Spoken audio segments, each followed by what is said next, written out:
माता महाकाली के भयानक क्रोध को कौन नहीं जानता। वे जब क्रोध से गर्जना करने लगती है तो स्वयं महादेव भी उनका सामना करने से कतराते हैं। वही शिव के ही रुद्रावतार हनुमान जी की अपार शक्तियों के बारे में क्या ही कहना। वे जब क्रोध से हुंकार भरते हुए गदा चलाते हैं तो समस्त भूमंडल कांप उठता है। दोनों ही परम शक्तिशाली धर्म की ध्वजा है। फिर ऐसा क्या हुआ कि हनुमान जी के पंचमुखी रूप और क्रोध से गर्जना करती महाकाली के बीच अत्यंत ही भयानक युद्ध छिड़ गया। दरअसल यह महायुद्ध महाकाल की नगरी उज्जैन में घटित हुआ, क्योंकि अचानक एक रात उज्जैन के शिप्रा नदी के पास ही स्थित महाकाली के गर्भकालिका मंदिर के आसपास की धरती ऐसे हिलने लगी मानो प्रलय होने वाला हो। वही गर्भकालिका मंदिर में विराजमान माता महाकाली को भी इस अचानक हुए बदलाव से बड़ा ही आश्चर्य हुआ। माता महाकाली को अपनी शक्तिपीठ की सीमाओं के भीतर किसी प्रचंड दिव्य तथा बेहद शक्तिशाली ऊर्जा के प्रवेश का आभास हुआ। उनका क्रोध बढ़ने लगा और देखते ही देखते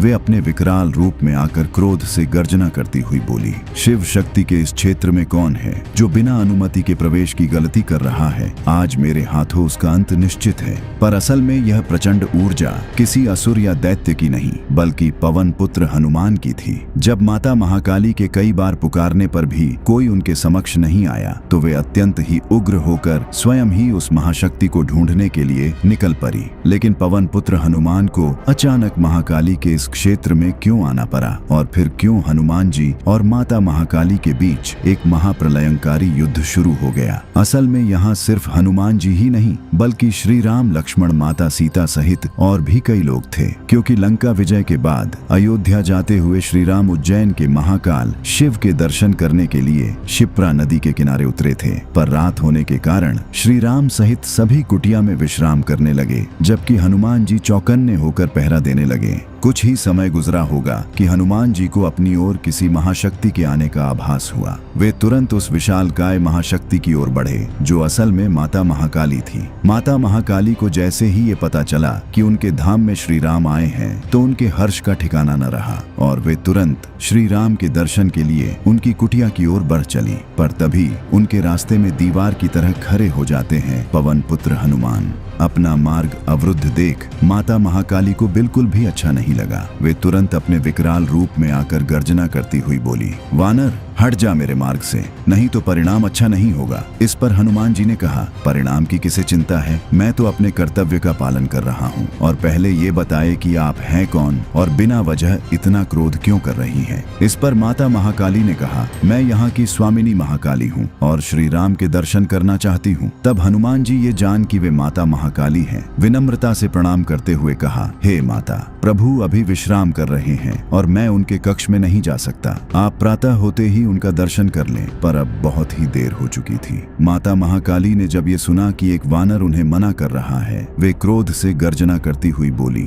मैं किसी के आज्ञा के अधीन नहीं वानर, मेरे मार्ग से हट जाओ, नहीं तो आज तुम्हारा अंत निश्चित है। और फिर शुरू हुआ हनुमान जी तथा माता महाकाली के बीच ऐसा भयानक युद्ध जिसका आप सभी को इंतजार था। माता महाकाली के बार बार चेताने पर भी जब हनुमान जी सामने से नहीं हटे तो माता महाकाली का क्रोध नियंत्रण से बाहर हो गया। उन्होंने अपनी खड्ग हवा में ऐसे लहराई मानो तूफान आ गया हो और जोर से गर्जना करते हुए हनुमान जी पर एक प्राणघातक प्रहार कर दिया। हनुमान जी ने भी बिजली की गति से अपनी गदा से उस खड्ग की ओर प्रहार किया और जैसे ही वो खड्ग और गदा आपस में टकराए वैसे ही ऐसा विस्फोट हुआ मानो प्रलय आ गया हो। अपने खड्ग को असफल होता देख माता महाकाली ने गर्जना करते हुए अपने हाथों में एक अत्यंत ही दिव्य धनुष प्रकट किया और एक दिव्य पन्नागास्त्र से ऐसा प्रहार किया कि हनुमान जी भी सोच में पड़ गए। हनुमान जी उस भयानक पन्नागास्त्र को अपनी ओर आता देख अपने गदे को दोनों हाथ से पकड़ कोई मंत्र पढ़ने लगे। उधर वो अस्त्र कुछ दूर चलकर अचानक कई भयानक सर्पों में बदल काल की भांति हनुमान जी की ओर बढ़ने लगा और जैसे ही वो सर्प हनुमान जी के थोड़ा नजदीक आए, हनुमान जी ने अपने गदा को छोड़ दिया। उनकी गदा अचानक अनेकों दिव्य गरूर में बदल गई और माता महाकाली के अस्त्र से निकले सभी सर्पों को नष्ट कर दिया। और अपने इस अस्त्र को नष्ट होता देख माता महाकाली न जाने क्यों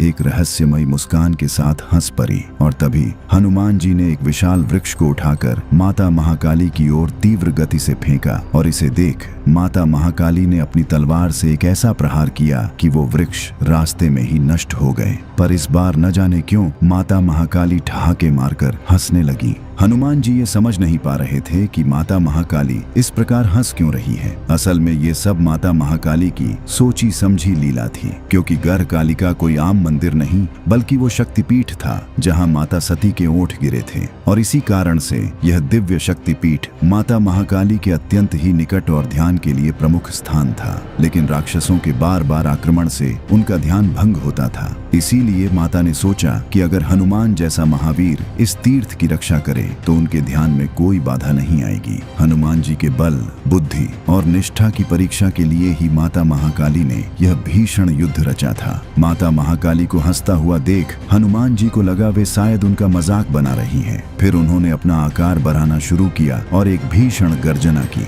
हनुमान जी को गर्जना करते देख माता महाकाली भी क्रोध से गर्जना करने लगी। दोनों की गर्जना इतनी तीव्र थी कि तीनों लोग कांप उठे। माता महाकाली ने अनेक अस्त्रों से हनुमान जी पर प्रहार करना शुरू कर दिया। यह देख हनुमान जी ने भी अपना पंचमुखी रूप लेकर अनेक अस्त्रों से प्रहार करना शुरू कर दिया। पर अभी तक तो माता महाकाली बस खेल ही रही थी, क्योंकि जैसे ही हनुमान जी ने अपना पंचमुखी रूप लेकर उनके सभी अस्त्रों को नष्ट कर दिया तो माता महाकाली क्रोध से तांडव करने लगी और अब उन्होंने अपना अमोघ त्रिशूल लहराना शुरू कर दिया।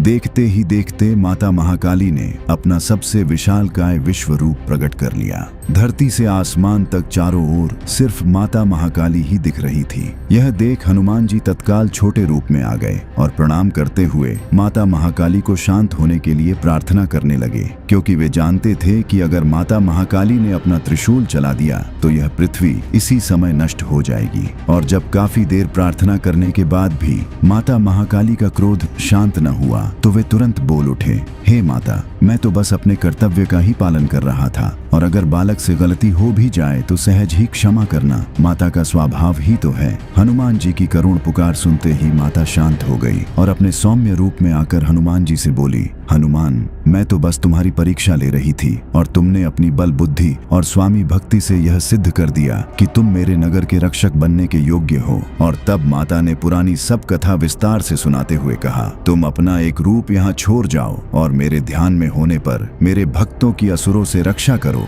और तभी से हनुमान जी का एक रूप उज्जैन में ही रह गया। सुबह होते ही श्री राम ने सबको लेकर माता गर्हकालिका तथा महाकालेश्वर महादेव के दर्शन किए और इसके बाद अयोध्या के लिए निकल पड़े तथा इस रहस्य को अंतर्यामी श्री राम तथा माता सीता के अतिरिक्त कोई जान नहीं पाया। और इस वीडियो में देखिए कि जब कोई भी यमदूत अयोध्या में प्रवेश नहीं कर पाया और यमराज के खुद अयोध्या के द्वार पर आने से जब हनुमान जी ने उन्हें प्रवेश की अनुमति नहीं दी तो इससे क्रोधित यमराज ने ऐसा क्या किया कि हनुमान जी अपने विकराल रूप में आकर क्रोध से गर्जना करने लगे।